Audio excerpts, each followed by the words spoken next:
À ma cause, Emmanuel.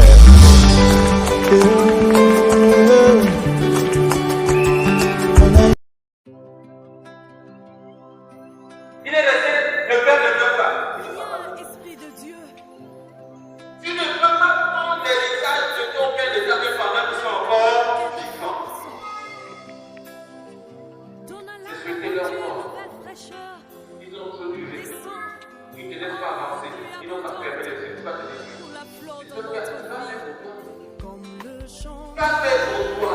Pas acheter ton derrière des enfants qui mangeaient leurs parents sur leur propre terrain de leurs parents. Pas construire pour toi. Pas faire pour toi. Tu prends la rue de locataire de ton père et de ta mère, tu manges. Ça ne t'appartient pas. Tu déshonores ton père et ta mère. Les enfants aujourd'hui ne veulent plus jamais faire bien aux parents, mais ils veulent profiter et tuer les parents pour prendre ce qui les appartient. Tu déshonores. Mais tes yeux, tout ce qui appartient à ton père et ta mère, tu es un enfant qui déshonore. Il peut travailler pour toi. Tu vas lâcher ton terrain, construire ta maison. D'abord, si tu penses, c'est ton problème. Mais ne viens pas là où tu es né. Discuter avec la femme qui s'est battue acheter ton terrain. Quand tu viens pour tu es là assis et tu cherches ce qui n'est pas chez toi. Ça t'appartient pas. Allô? Amen. Si un jeune homme avait fait cette erreur tout au départ, il a déshonoré son père. Ici, la promesse, c'est qu'il ait une longévité, qu'il soit heureux. Nous remarquons dans les Écritures qu'il est parti plus de malheur en malheur. Parce que quand tu déshonores ton père, ta mère, il y a un esprit qui te suit. Cet esprit-là appelle à détruire ta vie. Je parle ici pour que chacun voie sa position et voit les problèmes qu'ils ont eu avec la famille, avec les parents. Parce que les enfants qui appuient plus souvent la bouche là, qui font des fois là, devant vos parents qui ne savaient pas sur quoi vous avez vous engager. Tu ne peux pas gagner ce combat-là. Même si tu étais le président de la République, tu ne peux pas gagner le combat avec ton père, car c'est impossible. Tu peux être le président de tout le monde, mais tu ne pourras jamais être le président de ton père et ta mère. Ils pouvaient, spirituellement, ils sont terre, les chefs sont des dieux sur la terre. Allô? Amen. Et ce jeune homme-là pensait que la vie c'est facile. Mais non, j'ai l'argent, je suis encore beau. Ta beauté. On va t'enlever ce qui compte, que tu crois que tu es beau là, tu es belle là. Tu vas te retrouver derrière les bourses. Tu vas voir que même parfois, la bête a plus le valeur que toi. Comment tu as vu? La tata lui, quand tu n'as pas de réponse, allez, abandonne. Vous allez continuer pour mieux comprendre la parole de Dieu. Hébreux, chapitre 9, verset 16 et 17. Quelle est la parole de l'Hébreux 9, verset 16 et 17. Quand là où il y a un testament, il est nécessaire que la mort du testateur soit constatée. Et là où il y a un testament, pour partager l'héritage, il faut qu'on constate la mort de celui qui a le testament. Vous ne pouvez pas venir discuter le bien de quelqu'un pendant qu'il est en vie. Ça, c'est un problème. Pendant que ton père et ta mère sont en vie, tu dis que ça c'est ma voiture, ça c'est ma maison, c'est dans ton cœur souhaiter la mort de ton père. C'est lui la vérité. Verset 17. Un testament, en effet, est valable en cas de mort, puisqu'il n'a aucune force tant que le testateur vit. Ça c'est ce que je comprends. Dit, même l'héritage, pour qu'un enfant puisse dire que non, je vais avoir ça, il faut que les parents soient déjà décédés. Donc pendant que tes parents sont en vie, si toi tu as envie des choses de tes parents, tu souhaites leur mort. Parce que le testataire, le mandat d'héritage se partage quand le propriétaire est décédé. C'est ce que la parole de Dieu nous dit. Alors cet enfant,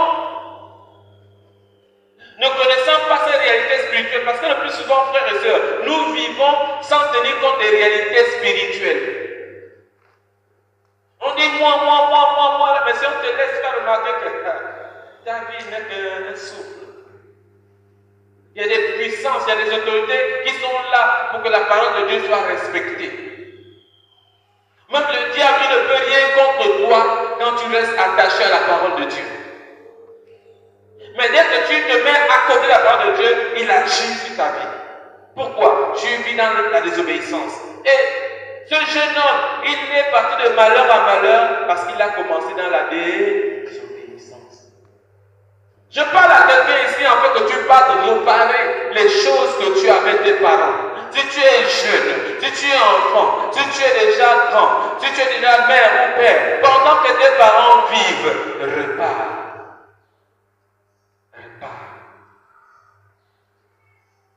Ce jeune homme, il a souffert, il a senti qu'il y a quelque chose qui ne va pas.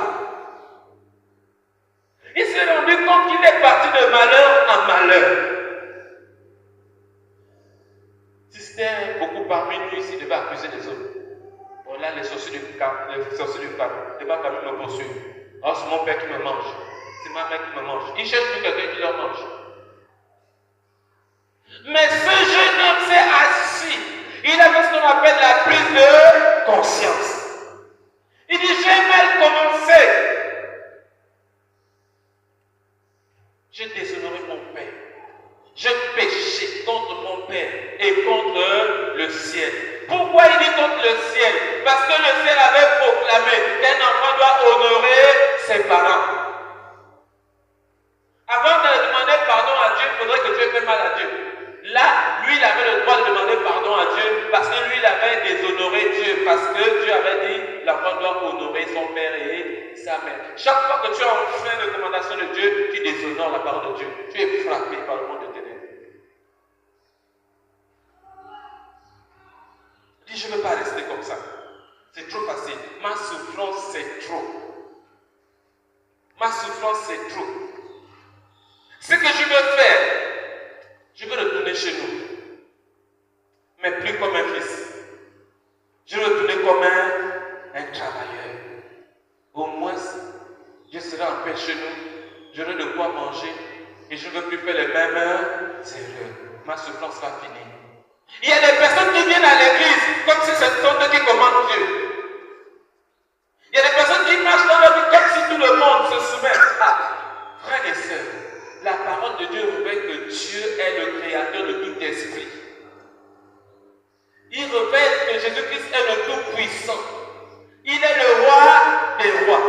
Quand tu viens dans sa maison avec vantardise, tu te prends pour... Le fils prodige avait compris que son père avait son petit royaume, sa petite société. Et là-bas, il était le chef des chefs. Lui, il ne peut pas tomber. C'est l'enfant qui est parti. Donc, le père n'avait pas déshonoré son père. C'est pour ça que le père était toujours en place, avec les richesses. Papa dit non. Là-bas, chez nous, il y a la lumière. J'irai. Il est revenu. Bon, c'est déjà une position d'humilité. Quelqu'un qui revient. Papa, j'ai mal fait. Il y a des gens qui ne reconnaissent jamais qu'ils font du mal. Papa, j'ai mal fait. Il n'a pas dit que ça n'a pas marché. Il dit, papa, je retourne. J'ai péché contre toi. Et contre le ciel. Papa, je ne veux plus être ton fils. Je sais que ce que je fais, ce n'est pas bon. Mais papa, prends-moi comme un travailleur. Vous allez remarquer quelque chose. Chaque fois que tu vas t'asseoir et regarder ta position, il y a ce qu'on appelle un nouveau départ. Et le nouveau départ ne vient pas de ce que toi tu penses. Lui, il pensait qu'on lui prenne comme un employé, comme un travailleur. Mais il était surpris. C'est pour ça que quand tu viens devant le Seigneur avec humilité, lui il t'élève. Mais quand tu viens avec suffisance, il te rabaisse. Ça, c'est ce que je comprends. Nous sommes fatigués d'avoir une vie chrétienne fixée sur la télévision. Il faut avoir une vie chrétienne pratique, qui pratique les Écritures, qui marche conformément aux Écritures. C'est là où il y a la bénédiction.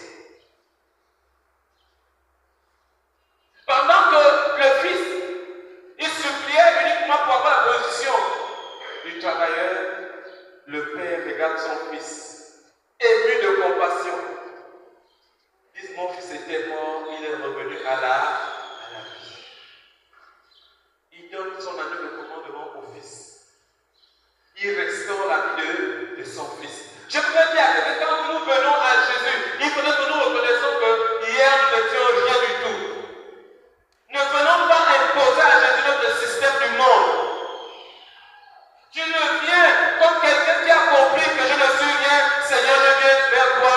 Fais de moi seulement ton enfant.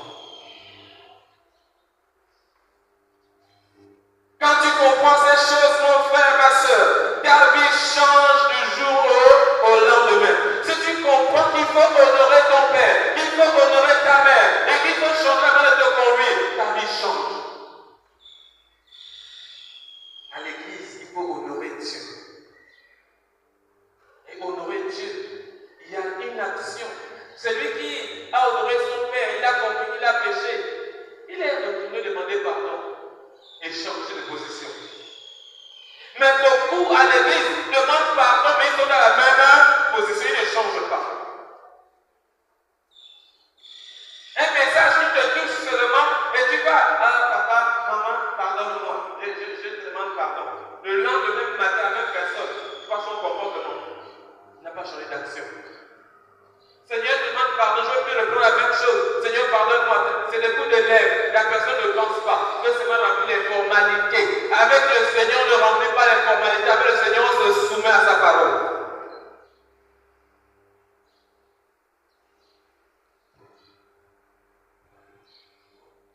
Beaucoup ne prospèrent pas à l'église à cause de cette position. Beaucoup pensent qu'on leur prie pour venir à l'église. Beaucoup pensent qu'on leur prie pour être chrétien. C'est parce que tu ne connais pas où tu es. Tu ne connais pas celui que tu pries.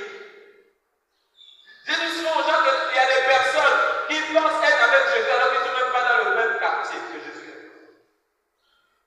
Ils passent mal de Jésus. Si tu connais qui est Jésus, tu vas fonctionner avec Jésus comme son esclave. Comme son esclave. Jésus n'est pas obligé de nous écouter, frères et sœurs. Il est le roi des rois, le Seigneur des seigneurs. Le Père savait que ce fils-là, il parle une malédiction.